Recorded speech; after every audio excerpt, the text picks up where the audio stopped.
Magnetism, इस पे derivation नहीं आएगा, सिर्फ you should know the formula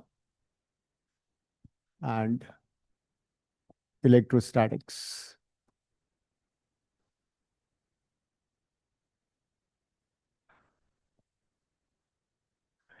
In electrostatics, we have electric dipole, which is system of two equal and opposite charges separated by a distance 2a. And the dipole moment is product of length into the charge. It is negative to positive charge. So this was electric dipole moment.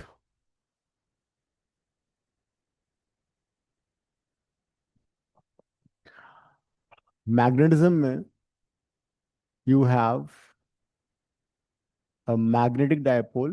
Negative charge is similar to south pole. Positive charge is analogous to north pole. Length between the two poles of a bar magnet or magnetic dipole is taken as 2L. M is magnetic charge. Magnetic charge or pole strength. Pole strength. ठीक है, वो electric dipole है, ये magnetic dipole है.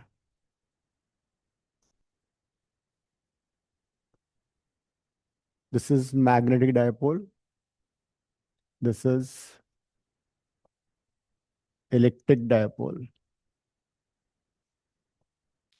So magnetic dipole moment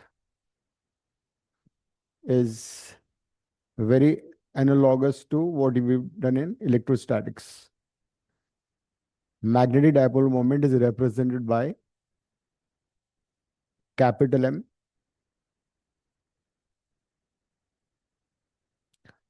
and it is equal to the product of the length of magnetic dipole into the magnetic charge of the pole strength.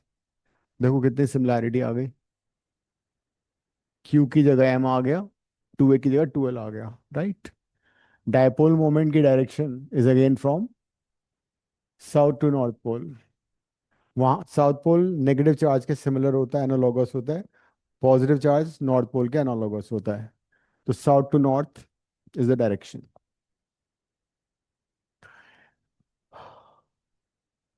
Then, due to electric dipole, you have electric field on its axial line.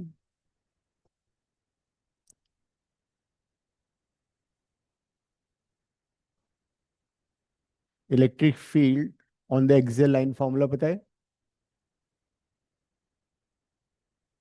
This is A, this is A. X distance पे electric field is 2kpx over x square minus a square whole square.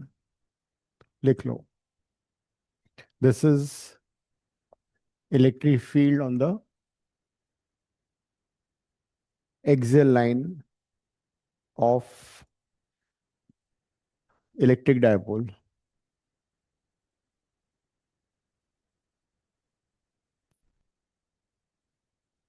And direction of electric field and magnetic field, electric field and the dipole moment is the same.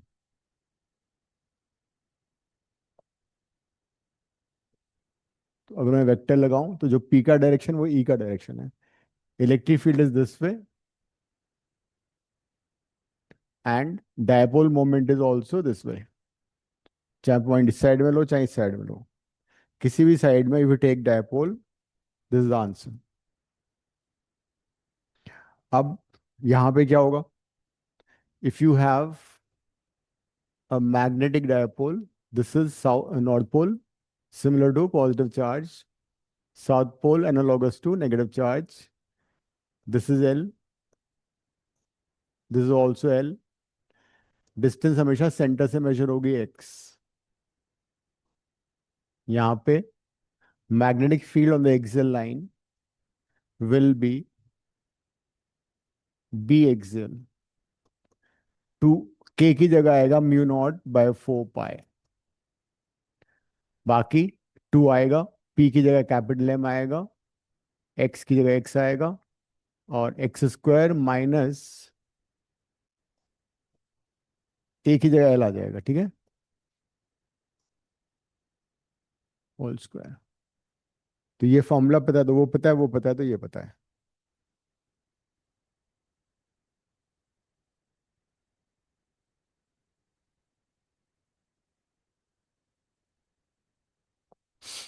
तो this is on the axial line, direction भी same है। Magnetic dipole moment south to north pole है, field भी south to north pole है। Short dipole में क्या होता है? इन a short dipole, x is very large compared to l. तो you can neglect l, l को नेग्लेक्ट कर दो। सो म्यू नॉट बाय 4 पाई तो कांस्टेंट है, 2m बाय शॉर्ट डायपोल का ये फॉर्मूला है। यहाँ पे क्या होगा? If you have a short dipole, x is very large compared to a, E axial would be 2 kp by x cube. So this is when you have short dipole.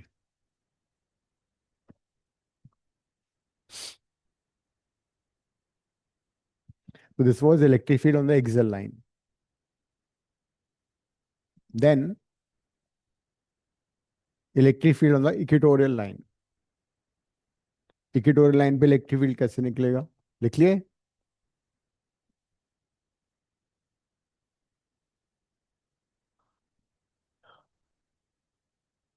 For, हाँ, एक बार वापस पीछे वाला दिखा दो।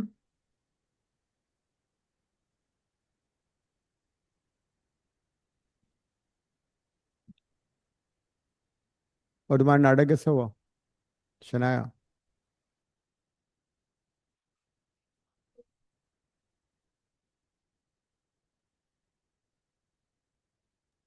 Okay sir.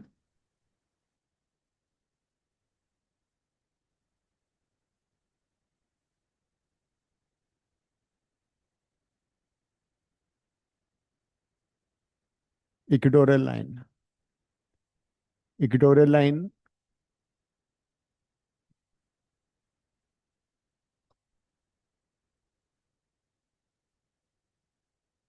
B would be this way, dipole moment इधर होता है। So magnetic field on the equatorial line is mu naught by 4 pi m by x square plus l square to the power 3 by 2. For a short dipole, B equatorial is mu naught by 4 pi m by x cube. इसका मतलब ये हुआ B axial by B equatorial is always 2 for a short dipole. Same distance पे axial line पे magnetic field twice होगा। Electric dipole में क्या होगा? In the case of electric dipole it is minus q plus q. Distance वापस centre measure करोगे, this is a, this is a, this is x. E axial, E equatorial इधर होगा, जबकि dipole moment negative to positive charge होता है। So E equatorial would be k p by x square plus a square to the power, अगर डायरेक्शन देखोगे तो यहाँ नेगेटिव साइन आ जाता है, यहाँ भी नेगेटिव साइन अगर तुम डायरेक्शन के साथ लिखोगे तो। For short dipole E equatorial would B kp by x cube. और E axial by E equatorial would be 2.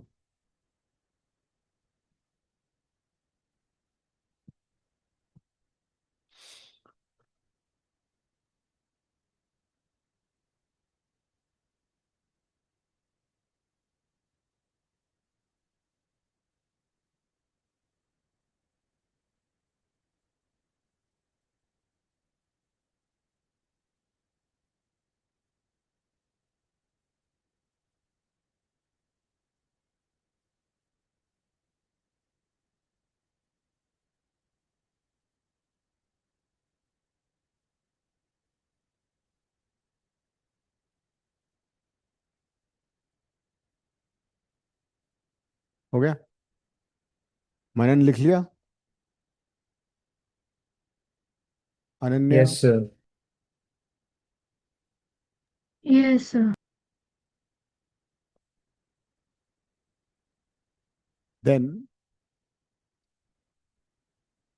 if you place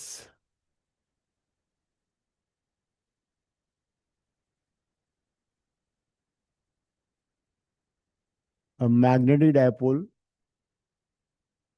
inside uniform magnetic field, ये डेरिवेशन आ सकता है। इसको कर लेते हैं। इसकी तरह है, very very similar to electric dipole. Torque, sorry, हाँ, टॉर्क एक्टिंग लिख लो इसका heading. Torque acting, torque acting on a magnetic dipole, on a magnetic dipole when suspended freely, inside uniform magnetic field.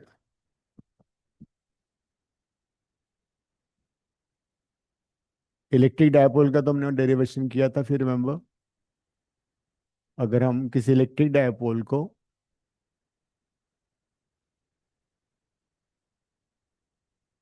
Freely suspend करें inside uniform electric field, then torque is P cross C, है ना? और टॉर्क is P sin theta. Theta is the angle between P and E. यहां पे कैसे होगा? North pole पे फोर्स लगेगा in the direction of magnetic field. कितना होगा force? Charge into magnetic field. Charge है मैग्नेटिक M, फील्ड है B।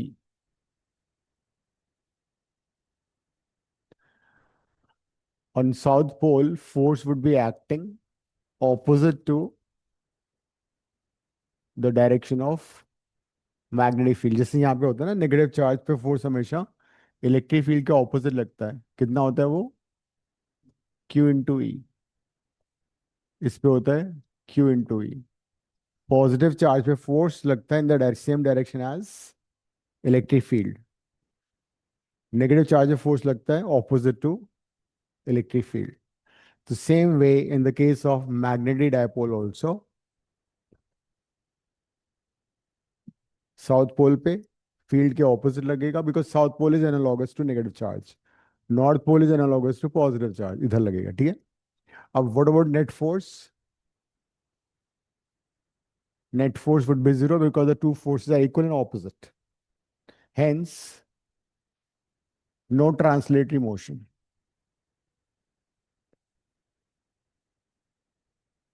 No translation motion of the electric dipole. लेकिन the two forces are not concentric, दोनों same point से pass नहीं कर रहे हैं, they are forming a couple. तो क्या होगा? They would give rise to a couple. वो कैसे फाइंड करोगे? परपेंडिकुलर डिस्टेंस निकालो दोनों फोर्स के बीच का। This length is 2L, this angle is theta, तो ये लेंथ कितना हो जाएगा? 2L sin theta. लिखो, as two forces are equal and anti-parallel. Two forces are equal and anti-parallel. They give rise to a torque which equals to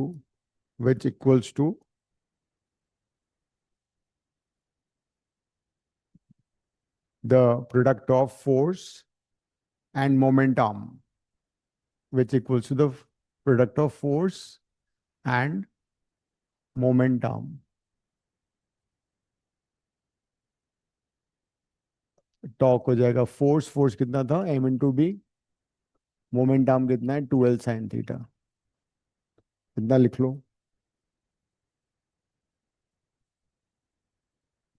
इसको rearrange करो। m/2l अलग कर लेते हैं, this is b, this is sin theta. m/2l कितना था,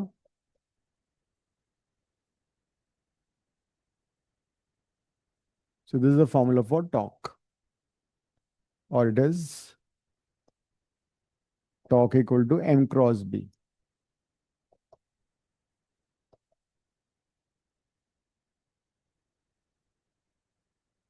As m is 2l into m. Magnetic dipole moment is length of the dipole into the magnetic charge. तो ये डेरिवेशन आ सकता है। तो ये टॉर्क क्या करेगा, this torque will rotate the dipole and align it with the magnetic field. आगे लिख लो, the torque acting on the magnetic dipole, the torque acting on the magnetic dipole rotates the dipole and aligns it with magnetic field, aligns it with magnetic field.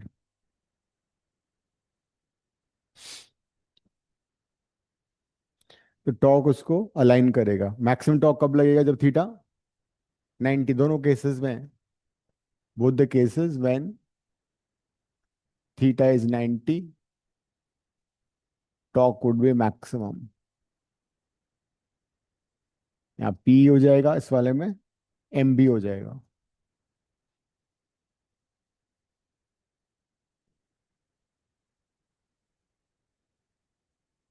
So when this torque is rotating, turning the dipole, it is doing some work. And the work done will be stored as energy in the dipole. क्या हुआ गरिमा? So energy stored in the dipole भी किया था हमने। जब ये torque इसको rotate करेगा, there will be work done, and that work done will be stored as energy of the dipole. So potential energy stored in the dipole. Next, लिख लिया Ananya? Potential energy stored in the electric dipole. Yes, sir. तो तो जब बस एक second पिछली side दिखा दो।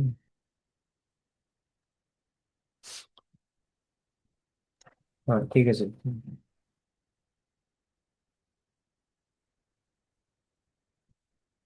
तो जब ये टर्न करेगा, so वो इनिशियल एंगल इसका है θ1, final angle is θ2, so this is the amount of work done, which is equals to the potential energy of electric dipole.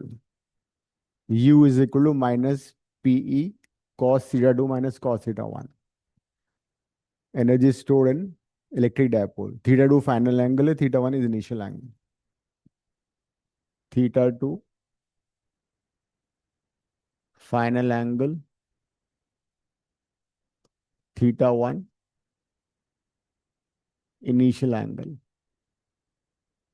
And what if initial angle is 90 and the final angle is theta? फिर क्या होगा? U हो जाएगा minus p E cos theta minus cos 90 which is zero. So u would be minus p dot e.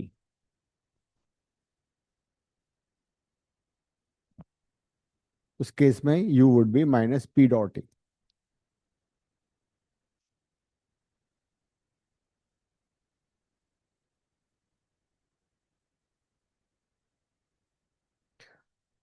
Similarly, in the case of magnetic dipole, torque उसको rotate करेगा, hence potential energy stored in magnetic dipole will be this. सिर्फ ये difference है, p की जगह m आ गया और e की जगह b आ गया. Minus M B cos theta 2 minus cos theta 1. Same वही चीज, final angle theta 2 initial angle theta 1. और जब ये वाला केस लोगे तो यू कितना हो जाएगा, minus M B cos theta M dot B. So potential energy is dot product of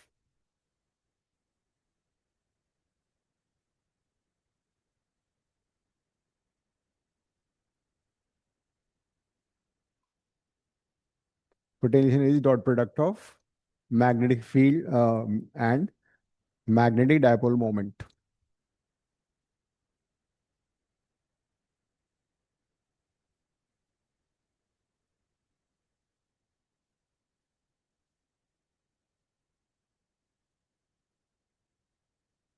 लिख लिया.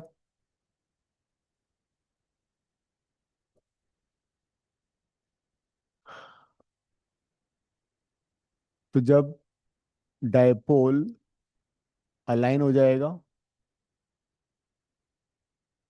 फील्ड के साथ,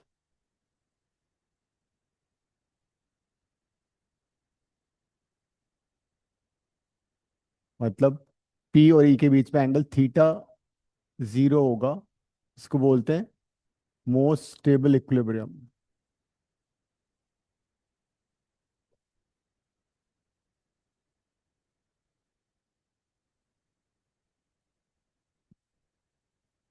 When theta is zero between P and E, it is called most stable equilibrium. Because case में क्या होता है, talk तो zero हो गई होगा बिकॉज थीटा जीरो है, energy would be minimum.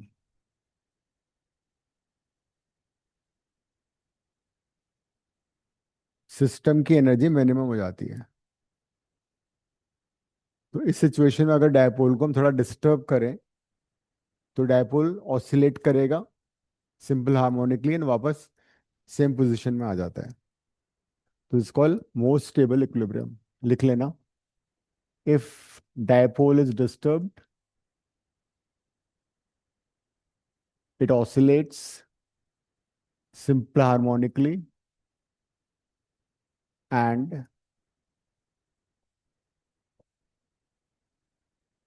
it oscillates simple harmonically and again aligns with the field. तो यहाँ पे मैग्नेटिक डाइपोल है, एम और बी का डायरेक्शन सेम है, तो वही मोस्ट स्टेबल इक्विलिब्रियम होगा. थीटा टाउ जीरो है और एनर्जी मिनिमम है.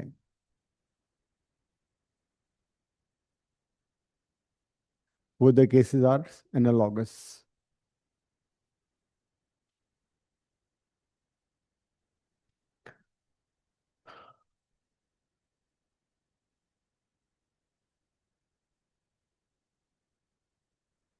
लेकिन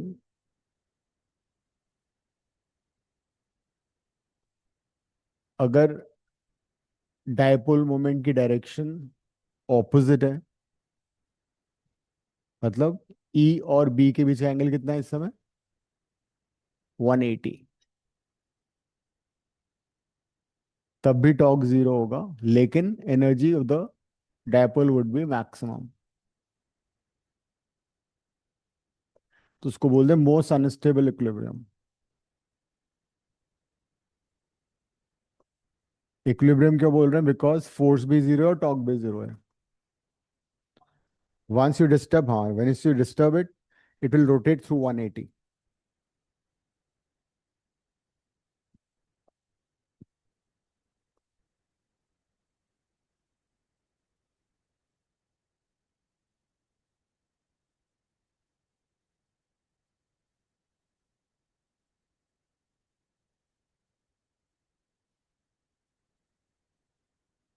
थीटा इज 180. टॉर्क तो जीरो है, लेकिन एनर्जी मैक्सिमम है. जब भी किसी सिस्टम की एनर्जी मैक्सिमम होती है, इट इज मोस्ट अनस्टेबल. तो हाँ. सर इलेक्ट्रोस्टैटिक्स वाले में सेकंड वाले में हमने थीटा को जीरो कर दिया बने की ना। हाँ, 180 सौ. ये 180 है.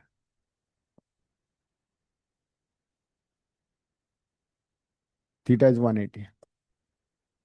तो ये मोस्ट स्टेबल इक्विलिब्रियम क्यों बोला जा रहा है? बिकॉज इक्विलिब्रियम इसलिए बिकॉज टॉर्क जीरो है, फोर्स जीरो है. लेकिन स्लाइटली डिस्टर्ब करने पे dipole will turn through 180 and become like that. It is called most unstable because energy of the system is maximum. And universe में जिस भी system की एनर्जी मैक्सिमम होती है वो बहुत ही अनस्टेबल होता है.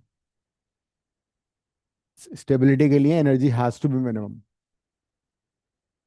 सो when the system is most unstable and disturb, लिख लेना. When system is most unstable and it is disturbed, it rotates through 180 degree. It rotates through 180 degree and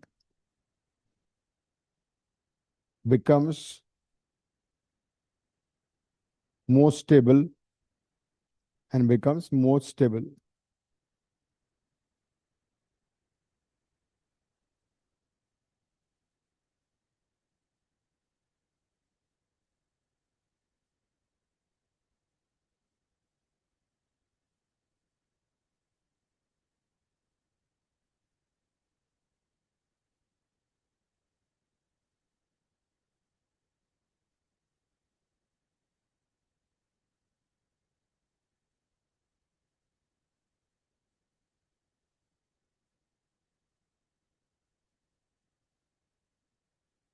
ठीक लिया? Then Gauss's law for electrostatics याद है तुम्हें? If you have a Gaussian three-dimensional surface, there's a charge enclosed, electric field lines are coming out, and as a result, surface integral of electric field कितना था? Q by Q inside by epsilon naught. This was Gauss's law in electrostatics.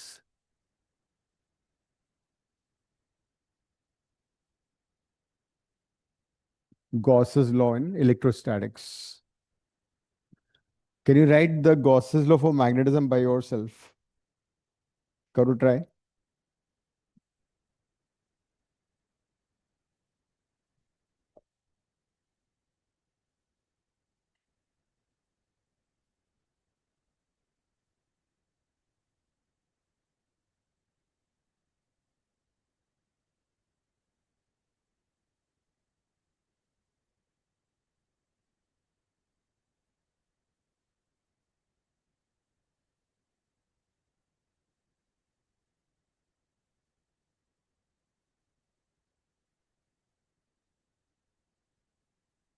Corresponding law उसका बनाओ खुद से.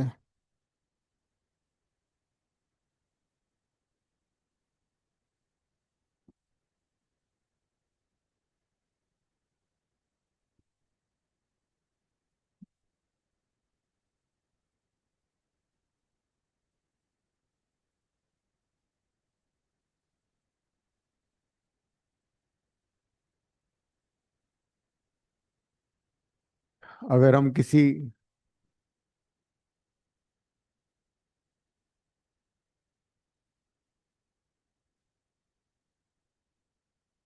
Magnet को अंदर रख दें इसके, तो क्या होगा? Magnetic field lines will enter from the south pole, come out from the north pole, है ना?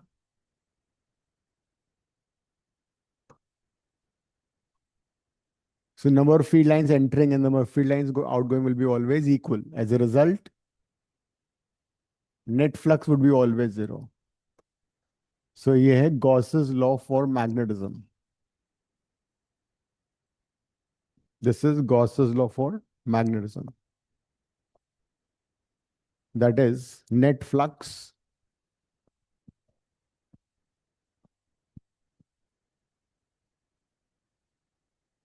इसका सिग्निफिकेंस क्या है? इसका ये सिग्निफिकेंस है that is magnetic monopole does not exist. लिख लेना. इसका सिग्निफिकेंस ये है that magnetic monopole does not exist. Monopole का मतलब जैसे इलेक्ट्रिक चार्ज है, पॉजिटिव अलग है नेगेटिव अलग है, तो उस तरह से मैग्नेट को हम सेपरेट नहीं कर सकते. We can't have a separate north pole separate south pole. तो इसका सिग्निफिकेंस है magnetic monopole does not exist.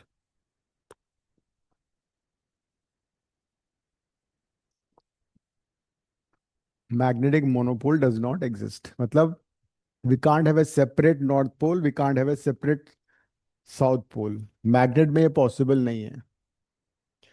तो जब भी कोई गॉसियन सरफेस होगी उसमें नॉर्थ पोल भी साथ में होगा, साउथ पोल भी साथ में होगा. जैसे सपोज कोई बार मैग्नेट है, you want to separate into two poles, north pole अलग करो साउथ पोल अलग करो, तो क्या हो जाएगा? इमीडिएटली साउथ नॉर्थ बन जाएगा. फिर भी गरिमा मानेगी नहीं, बोलेगी नहीं मैं तो करूंगी, फिर काट दिया उसको, फिर नॉर्थ साउथ अलग हो जाएगा till you reach to one single atom. तो one single atom is also equivalent to south and north together. A revolving electron is north south together. हम्म. उसका रीजन ये है कि जब तुम एक सिंगल इलेक्ट्रॉन भी रोटेट करेगा तो उसके इक्विवेलेंट करंट होगी. करंट होगी, जो फील्ड लाइंस होंगी वो कंटिन्यूअस ऐसे होंगी फील्ड लाइंस. ठीक है, which is equivalent to south and north.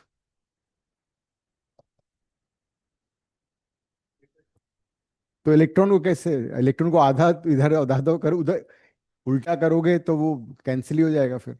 They are always together. So magnetic monopole does not exist. ये है. इसका रीजन ये है कि जो मैग्नेटिक फील्ड लाइंस हैं they are continuous curves, continuous loops, continuous close loops. मतलब देखा जाए तो जो फील्ड लाइंस अगर ऐसे हैं तो कहीं ना कहीं वो ऐसे हैं फील्ड लाइंस. तो field lines are like this. जबकि चार्ज में क्या है, they terminate at the positive negative and begin from positive. यहाँ ऐसे नहीं है. They are continuous curves, continuous loops. इसीलिए magnetic monopole does not exist. अब बात आती है कि अगर सपोज एक मैग्नेट है जिसका मैग्नेटिक डायपोल मोमेंट m है, ओरिजिनली पोल स्ट्रेंथ m है. ठीक है, ये साउथ का है ये नॉर्थ का, दोनों मैग्नेट वैसे सेम ही होते हैं. So the pole strength is m. तो m कितना होगा? 2l into m. अब इसको हम दो तरीके से कट कर रहे हैं. This is cut into two halves. पहली बार ऐसे कट किया, सेकेंड टाइम इसको कट किया लॉन्गिट्यूडनली. ठीक है, दोनों केसेस में you have to find what is the new pole strength and new magnetic moment. लिख लो. एम के टर्म में आंसर आएगा तुम्हारा capital M. Initial pole strength capital small M है. Initial pole strength is M. Dipole moment is capital M. अब एक बार उसको ट्रांसवर्सली कट किया, एक बार लॉन्गिट्यूडनली कट किया. दोनों केसेस में you need to tell me the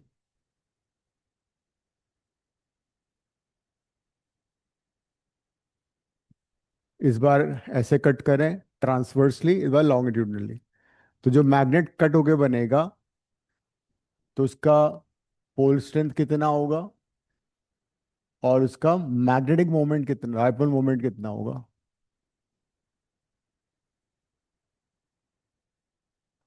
you cutting it? Hmm.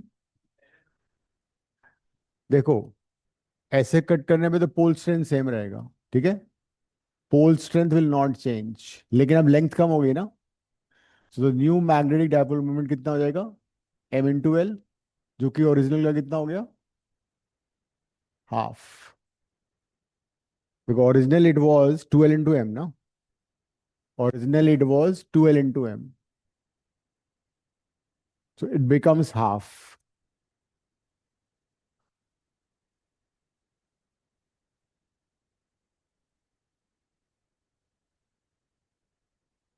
Second का आंसर करो।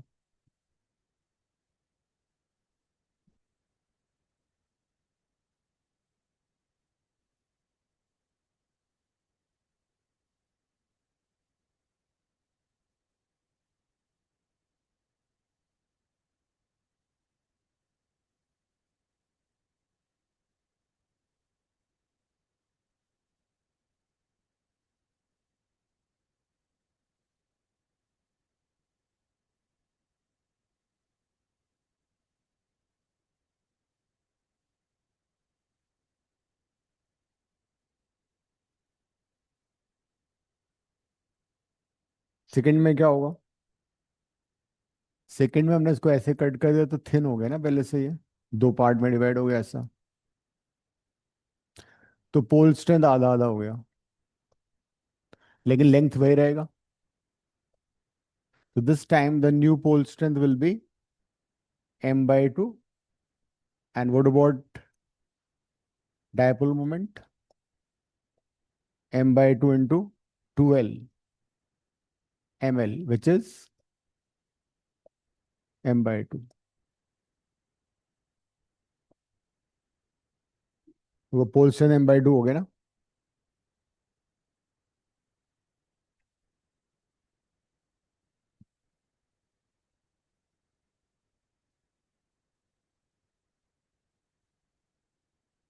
एक क्वेश्चन लिखो। there is there is a bar magnet of length, there is a bar magnet of length 14 centimeter, 14 centimeter, 1/4 centimeter, and dipole moment, dipole moment, ये ऐसे करो, 14 centimetre L ले लो, there is a bar magnet of length L, generalise answer आ जाएगा। there is a bar magnet of length L and magnetic dipole moment capital M. It is bent into a semicircle. It is bent into a semicircle. Find dipole moment. Find dipole moment of the new magnet. Find dipole moment of the new magnet.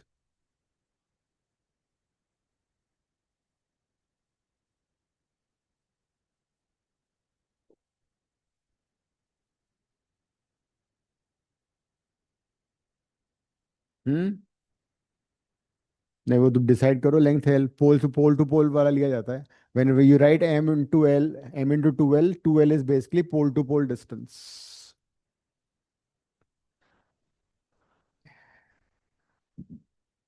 When you write M is equal to small m into 2L, 2L is the length pole to pole। हाँ, 2L हो गया ना फिर वो।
Initially it was a bar magnet of length L, और इसका मैं dipole moment दिया था m, तो इसका पोल स्ट्रेन m अज्यूम कर लो, तो m×l फॉर्मूला बन गया, यहाँ से m आ जाएगा,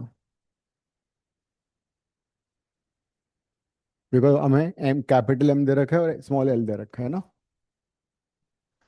अब इसको कन्वर्ट किया हमने सेमी सर्कल में, तो जब मैंने इसको सेमी सर्कल में कन्वर्ट कर दिया, तो दोनों पोल्स के बीच, सपोज ये नॉर्थ पोल है, ये साउथ पोल है, this is north pole, this is south pole, तो दोनों के बीच का डिस्टेंस कितना हो गया, it be 2r, if the r is the radius of the circle, but circumference कितना, ये लेंथ कितना है इसका, पाई आर, तो pi R is equal to L हो गया, आर निकालो यहां से, L/पाई, तो न्यू मैग्नेटिक मोमेंट कितना हो जाएगा, pole strength into the distance between the two poles which is 2r, m की जगह m, 2r की जगह हो जाएगा 2l/पाई, but what is small m, वो हमने निकाला हुआ है already, small m is, substitute कर दो, m/l,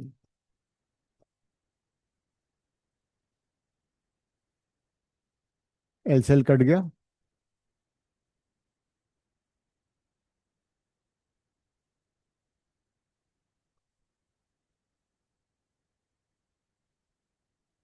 that is answer.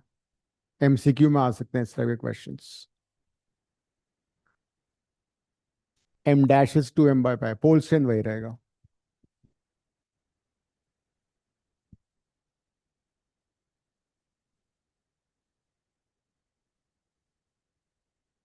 Ananya समझ में आ गया? Yes, sir. मनन, मनन,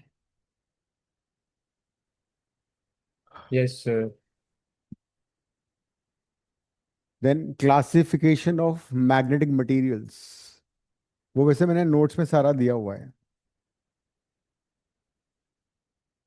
इसमें कुछ समझाने के लिए है नहीं, वैसे करना है तो पढ़ लोगे। 3 मार्क का क्वेश्चन आता है, that right properties of magnetic materials, there 3 types of materials, ferromagnetic, paramagnetic, diamagnetic, तो मैंने ये सारा नोट्स में दे रखा है, पूरा थ्योरेटिकल है, तो या तो ये करो तुम एक बार इसको पढ़ लो, है ना, नहीं होगा तो फिर मैं अगली क्लास में कराऊंगा फिर इसको, है ना। So what you do is just read notes, सभी के पास है ना, नहीं ना, असाइनमेंट तुम्हें तो मिल गया था ना।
असाइनमेंट में ना मैंने सारी देखा है ये सारा प्रॉपर्टीज, गो थ्रू कर लेना, फिर आई एक्सप्लेन नेक्स्ट टाइम, है ना।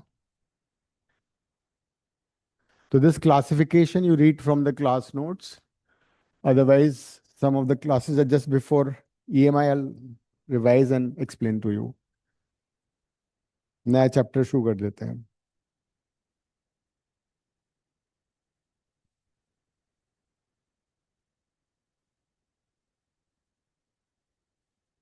Wave optics,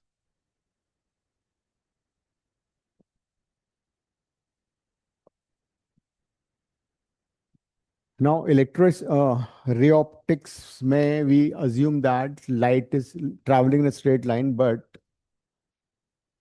in fact, there was a scientist by the name of Huygens. He proposed that light is of wave nature. इसका नाम है Huygens, and he didn't publish his paper for 20 years because that time, Newton was very popular, and Newton proposed that light is a particle nature. Light behaves as a particle, and he could explain some phenomena like, reflection of light on the basis of particle nature of light. Refraction of light also he could explain the basis of particle nature of light, but he could not explain interference of light and diffraction of light. So Huygens proposed his principle, and he could easily explain all these phenomena based on wave nature of light, reflection of light also, refraction of light also, interference of light also, and diffraction of light also. All these he could explain on the basis of wave nature of light.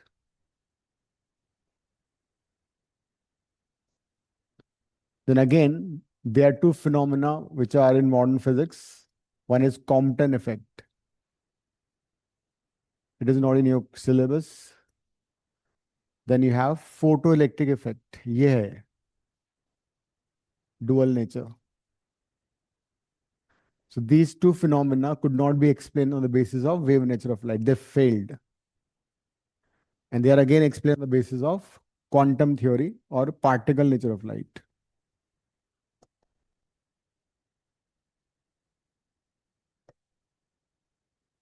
There is a chapter called dual nature. वहां पे हम दोबारा इसको पढ़ेंगे.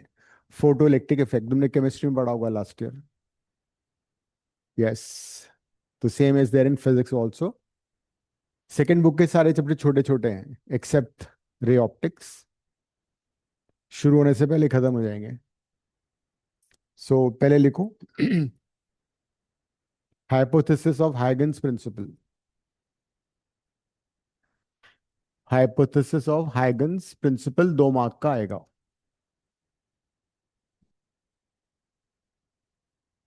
First,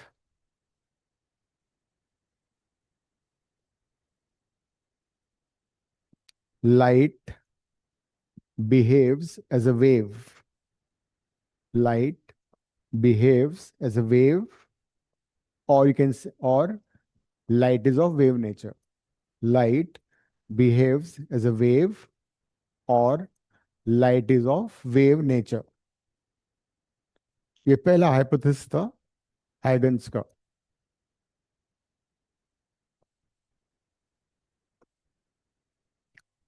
The second hypothesis, that every point on a wavefront,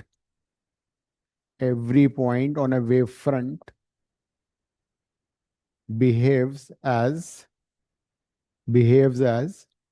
secondary source of light. That is, every point produces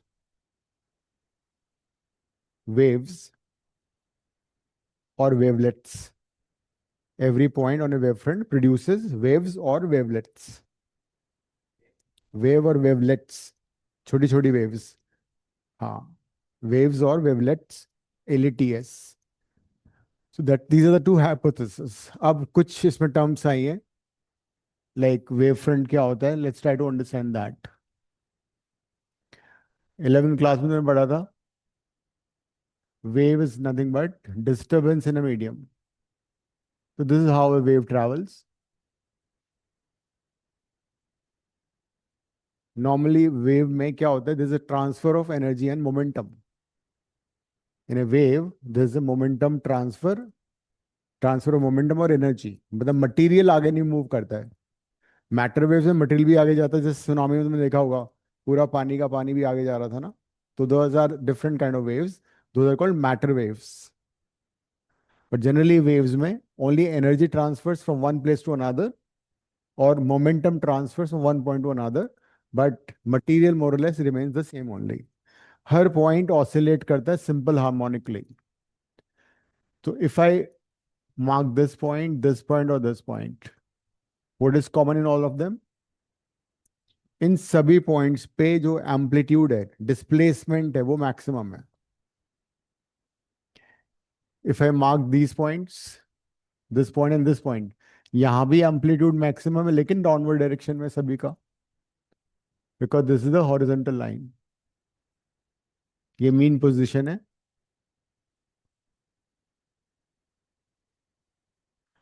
इस point पे जरा देखो, every point is at zero displacement from the mean position. तो इसको वेव फ्रंट बोला जाता है. This is called a wave front.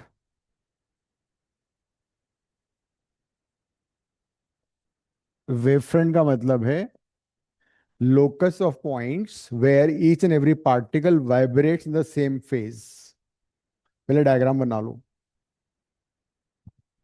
इस चैप्टर में न्यूमेरिकल्स बहुत ज्यादा नहीं है, थ्योरी बेस्ड है.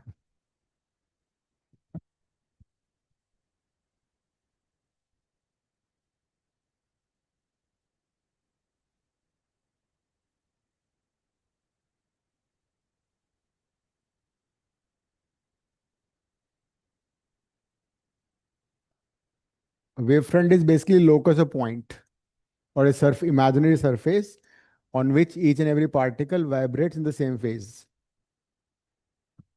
तो पहले डायग्राम बनाओ, फिर इसकी डेफिनेशन लिखेंगे.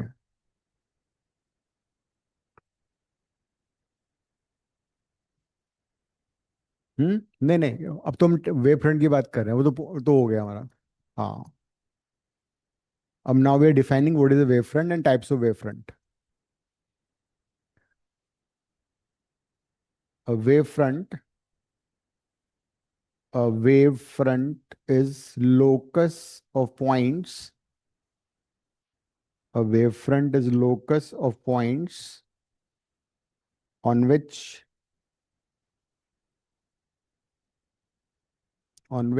every point vibrates or oscillates. Every point oscillates in the same phase.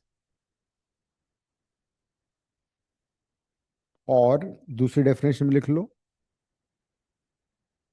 it is an imaginary surface. It is an imaginary surface on which every point oscillates in the same phase. In the same phase.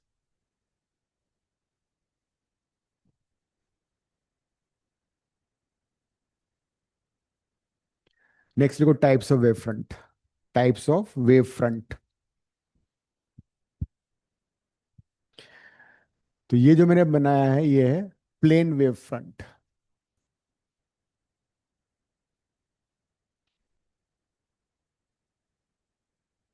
It is a plane wave front. Plane wave front कब बनता है?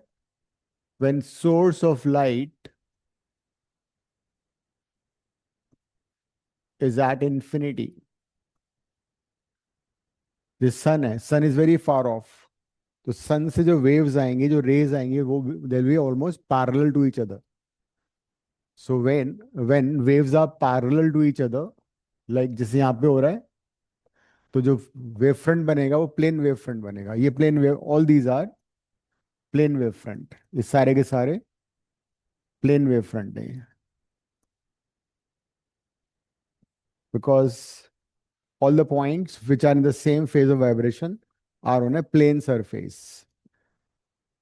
जैसे it's very similar to electric field and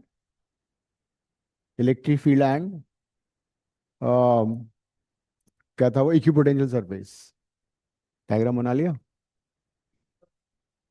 ठीक है. हाँ, wave front is this part.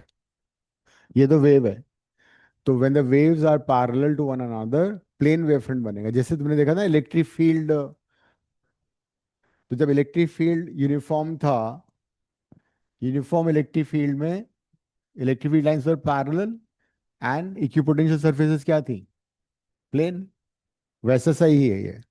तो you can imagine as if equipotential surface wave front है और इलेक्ट्रिक फील्ड की जगह वेव आ गया। तो when the source of light is very far off like sun, तो रेज और waves will be almost parallel to one another, और फिर wave front plane wave front बनता है। Second, spherical wave front.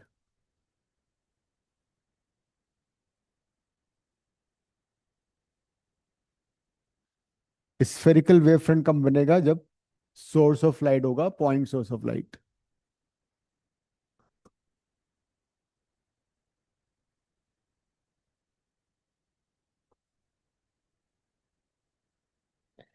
Spherical wave front when source of light is in the form of point. ये bulb है, so bulb अगर होगा तो उससे जो वेव निकलेंगे वो 3 डायमेंशन में निकलेंगे। जैसे पॉइंट चार्ज में इक्विपोटेंशियल सरफेसेस क्या थी? Concentric spheres. तो अगर source of light point source है, waves would be traveling like this all around. So these are the waves, light waves. वहां पे इलेक्ट्रिक फील्ड लाइंस थी, यहाँ पे वेव्स हैं।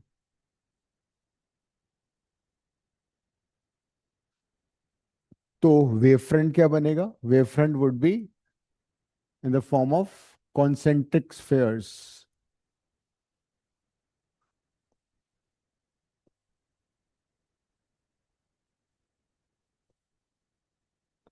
So these are spherical wavefronts.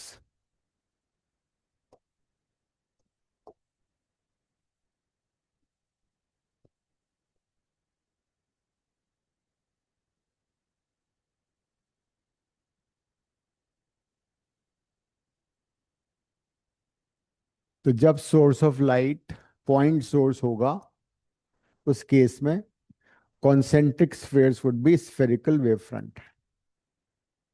तो एक और चीज तुमने यहाँ पे नोटिस की, डायरेक्शन ऑफ वेव और वेव फ्रंट में कितना एंगल है? जो वहां भी था,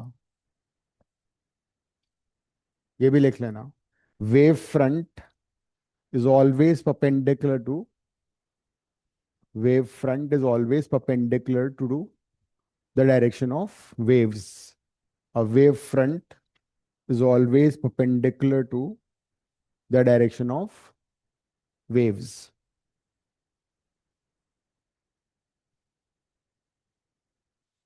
तो एक बार रिकैप कर लो। हमने सबसे पहले हाइगेंस प्रिंसिपल किया, उसकी जो पोस्टुलेट्स हो गई वो याद करनी है। उसके बाद वेव फ्रंट की डेफिनेशन वो याद करना है। उसके बाद हम आगे टाइप्स ऑफ वेव फ्रंट पर, हमने 2 टाइप के वेव फ्रंट कर लिए, एक और बचा है अभी।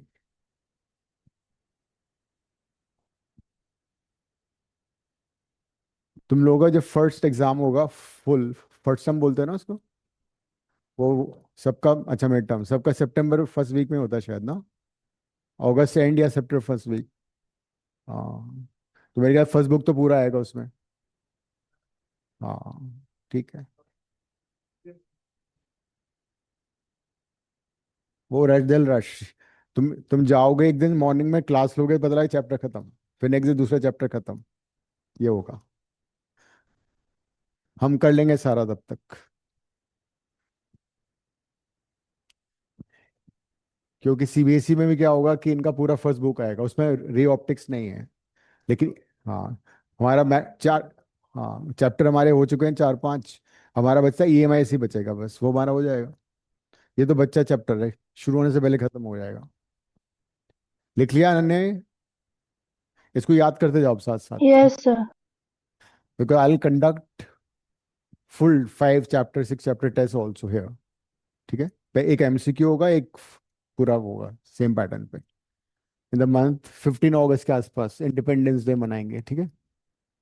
हाँ, दोनों कर लेंगे।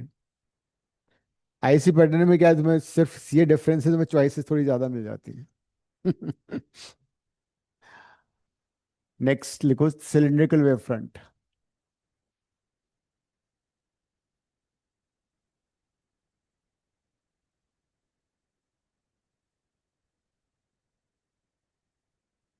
तो अगर source of light line source होगा, जैसे ट्यूब लाइट है, लाइन सोर्स और लीनियर सोर्स ऑफ लाइट,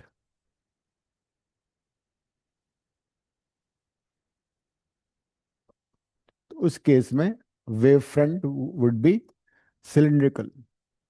जैसे ट्यूब लाइट ले ली मैंने एक, तो this is a source of light.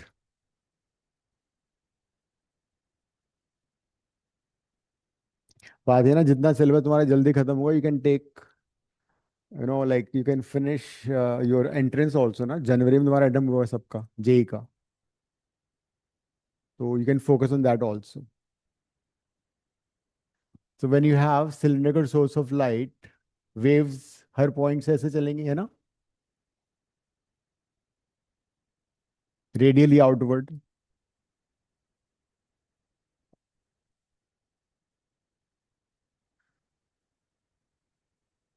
उस समय तुम्हारा प्री बोर्ड भी शुरू हो जाएंगे, तो कम से कम तुम्हारा एक एक सब्जेक्ट तो पूरा खत्म हो जाएगा, physics.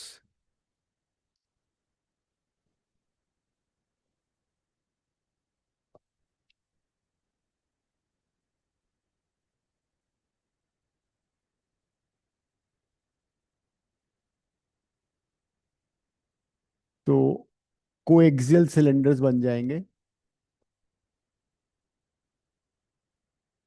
Because coaxial cylinders would be perpendicular to these waves.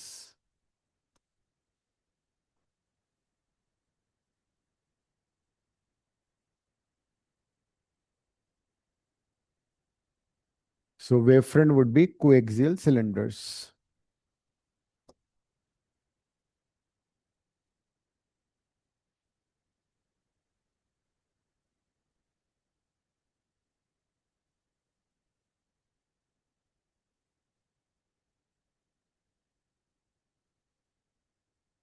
So these are cylindrical wavefront when the source of light is linear source.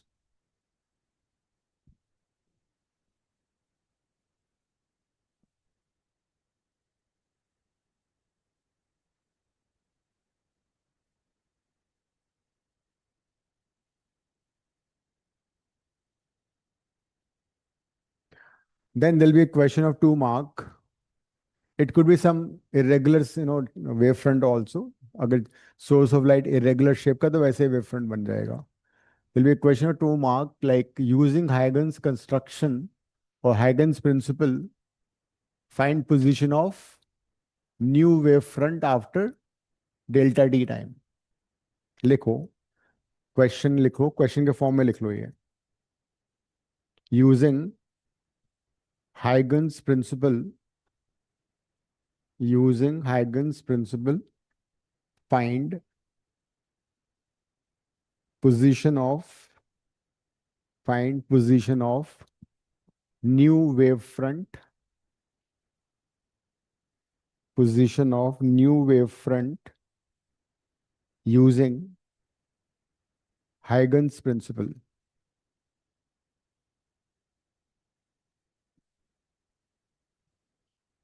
Using Huygens principle. इसको पहले समझ लेते हैं, बाद में लिख लेना तुम, ठीक है। Suppose there some irregular shape source of light, उससे एक वेव फ्रंट चल रहा है, वेव्स ऐसे ट्रैवल कर रही है। तो this is the direction of propagation of wave. Wave is traveling left to right. AB is position of initial wave front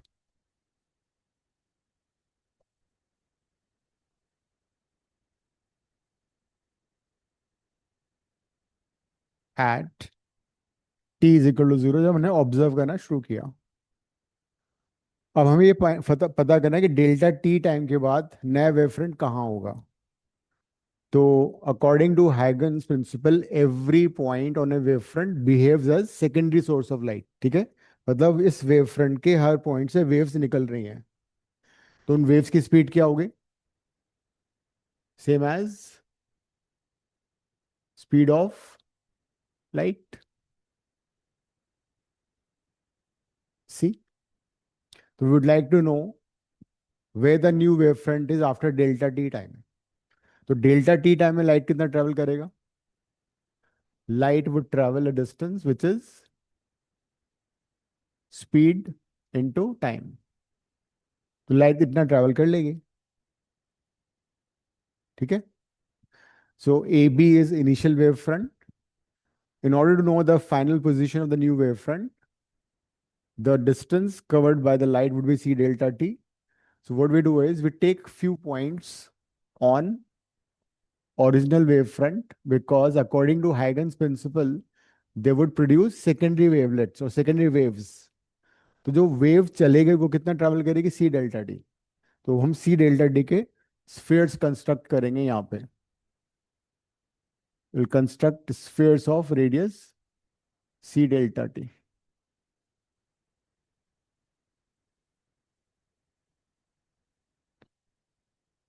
And then joining all the surfaces will give you the position of new wavefront. अब इसको लिखते हैं।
लिखो, consider consider a wave front AB, consider a wave front AB which is traveling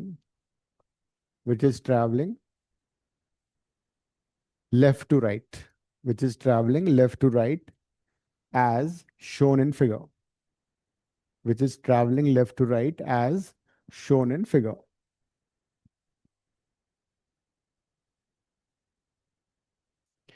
आगे लिखो, using Huygens principle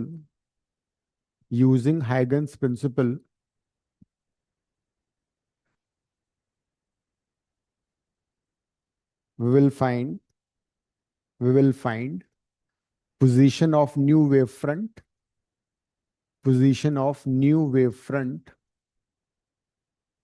after delta t time.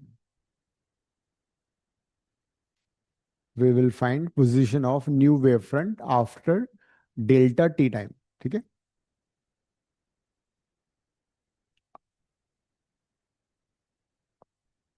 आगे लिखो. as speed of light equals to c, as speed of light equals to c, the distance traveled by the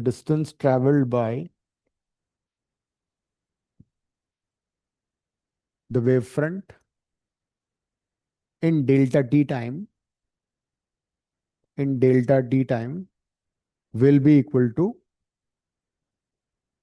c delta t.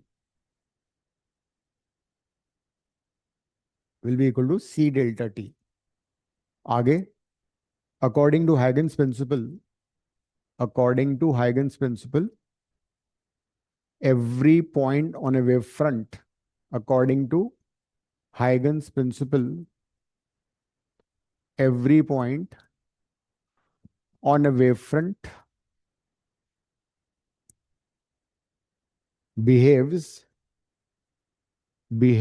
as secondary source of light,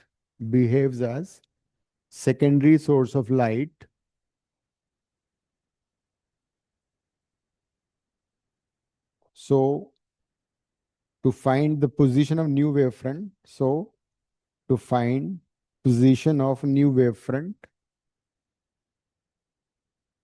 we construct spheres of radius c delta t. We construct spheres of radius c delta t as shown and the new wavefront a dash b dash will be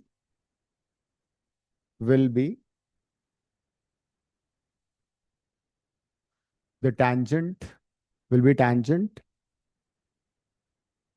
to these spheres, to these imaginary spheres on the right side of the original wavefront.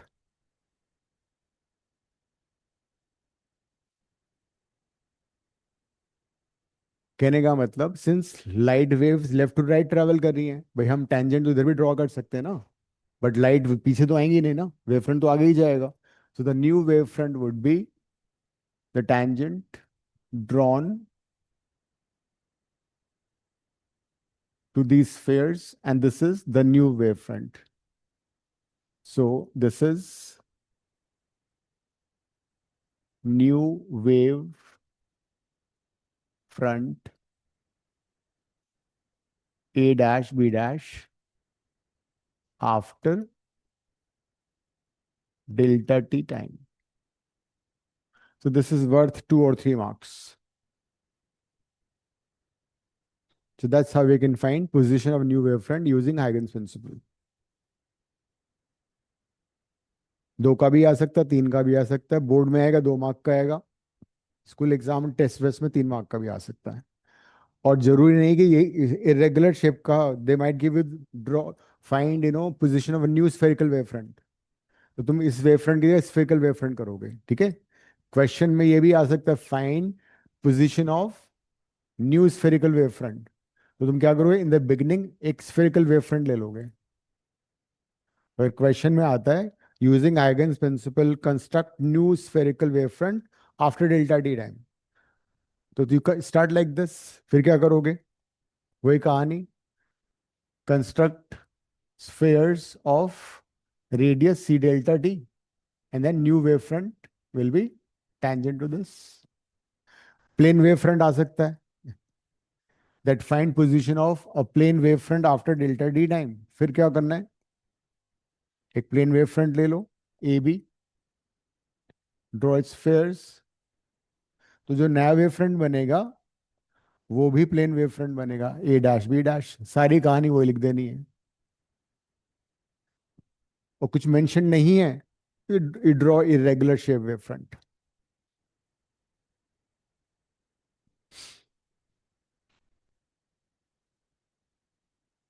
ठीक है मनन, समझ में आ गया? Yes sir.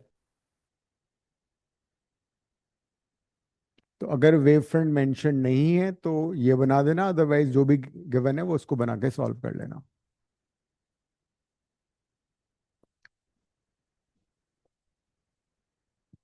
Suppose you have अ, ये कौन सा mirror है, कॉनकेव, इस पे एक प्लेन वेव फ्रंट इंसिडेंट है, suppose of wave front is incident, and say this wave front is A, B, C. My question to you is, after reflection जो wave front बनेगा A dash, B dash, C dash, वो कैसा बनेगा, बनाओ. A wave front ABC, which is a plane wave front, is incident on the concave mirror as shown in figure. Find position of reflected wave front after some time. Try करो, जो reflected wave front होगा उसकी shape कैसी होगी.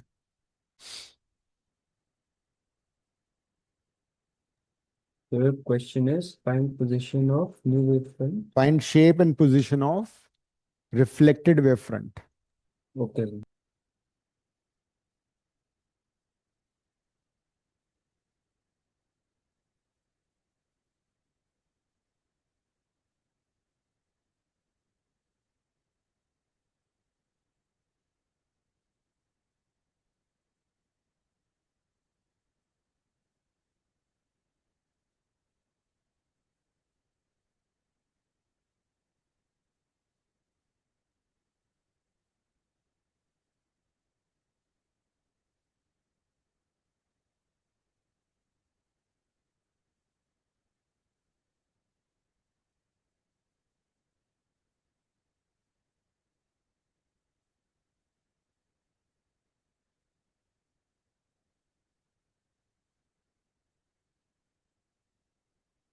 देखो ए और सी जो light waves हैं उनको तो कम ट्रैवल करना पड़ रहा है, जबकि बी वाला पॉइंट है उसको ज्यादा ट्रैवल करना पड़ रहा है.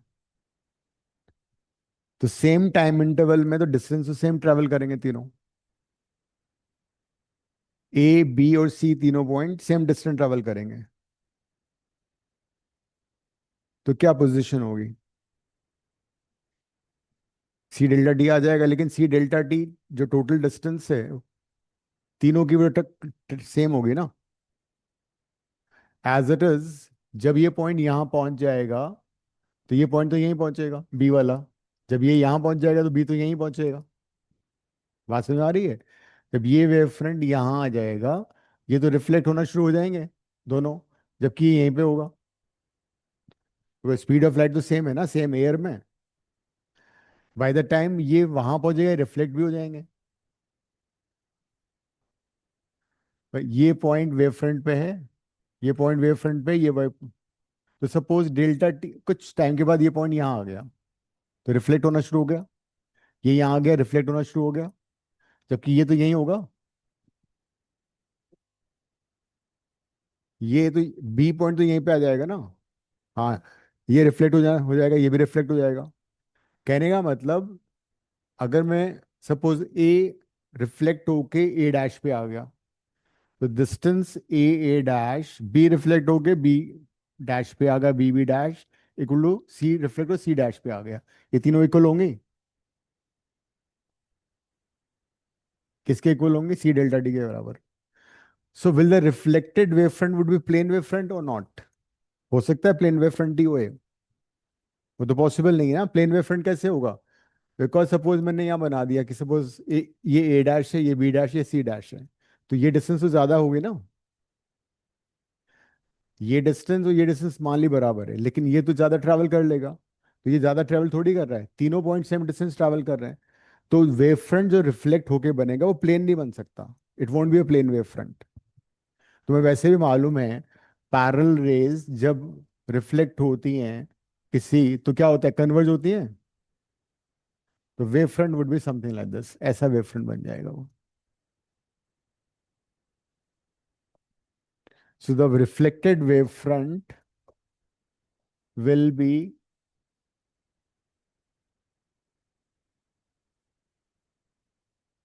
something like this.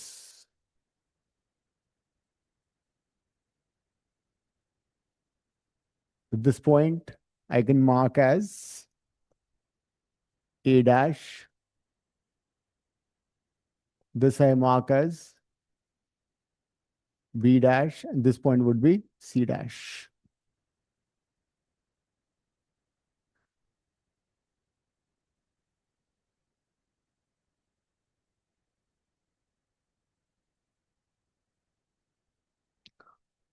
So the plane wave front concave mirror से reflect होने के बाद किस में कन्वर्ट हो गया, स्फेरिकल में कन्वर्ट हो गया, is part of A sphere, because spherical mirror ना।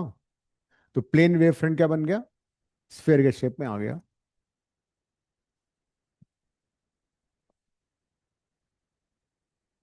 सिमिलरली अगर कोई कॉन्वेक्स मिरर होता फिर बताना क्या होगा। कॉन्वेक्स मिरर पे एक वेव फ्रंट इंसिडेंट है। कॉन्वेक्स मिरर में तुम्हें मालूम है क्या होता है। हम्म ये सारा डॉटेड बनेगा, rays will diverge. Suppose a plane wave front A, B, C is incident. Tell me what will be the position of new wave front.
कैसा बनना चाहिए इस बार। तो इसका बड़ा सिंपल सा तरीका, पहले रिफ्लेक्टेड रेज बना लो, अपने आप में आइडिया लग जाएगा। Draw reflected raise, reflected ray would be diverging. तो जो शेप बन रहा है,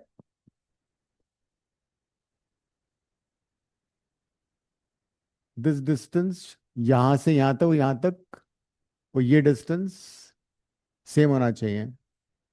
अगर सपोज सी यहां से ट्रैवल करके यहाँ आ गया, सी डैश पे आ गया, तो बी रिफ्लेक्ट होकर कहाँ जाएगा, थोड़ा आगे ही तो जाएगा, because as it is be closer है ना इस बार। वहां पे बी अवे था मिरर से, तो बी डैश यहाँ पे आ जाएगा, तो ये ए डैश है। मतलब कहने का मतलब जो शेप मिरर की होती ना, वही शेप शेप उसकी हो जाएगी। This is reflected wave front.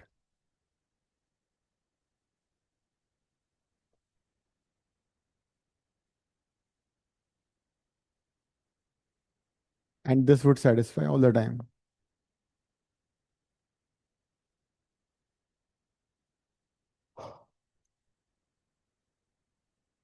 The shape of the plane wavefront will become convex this time. Previous case में बन गया था कॉनकेव. लेकिन अगर ये मिरर की जगह लेंस होगा तो फिर क्या होगा? बन गया, डायग्राम बना लिया, हो गया खत्म. अनन्या,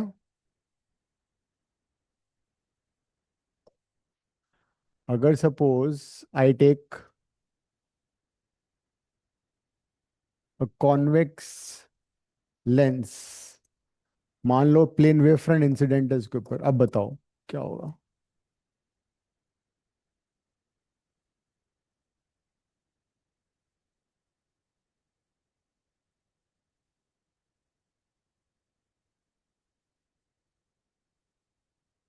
शेप बता दो सिर्फ. Will it be plane, will it be convex, will be concave? Hmm इस साइड में रिफ्रैक्ट होगा इस बार ना. कौन सा पॉइंट कम से कम कम ट्रैवल करेगा? Speed of light decreases in a denser medium. B point ज्यादा डेंसर मीडियम में ट्रैवल कर रहा है तो उसकी स्पीड कम होगी, वो कम डिस्टेंस ट्रैवल करेगा. सी और ए ज्यादा डिस्टेंस ट्रैवल करेंगे. सी और A will travel more, B will travel less.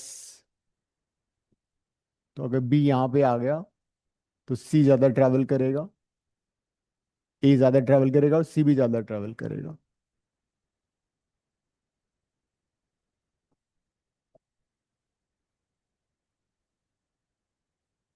Will be concave. ऐसा हो जाएगा. उसका रीजन ये है because thickness of the lens is more at the centre, speed would be less, in same time will travel less distance. BB dash distance would be less than A dash. A dash CC dash will be equal. BB dash कम हो जाएगा. क्यों कम हो जाएगा? Because speed of light कम है denser medium में.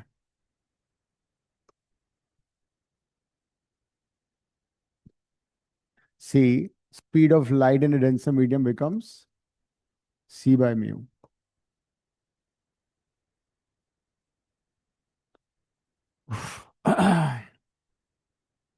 Right. तो next class में continue करेंगे. फ्राइडे तो सेम टाइम होगी क्लास, मोस्ट प्रोबेबली 3 बजे ही रखेंगे, ठीक है?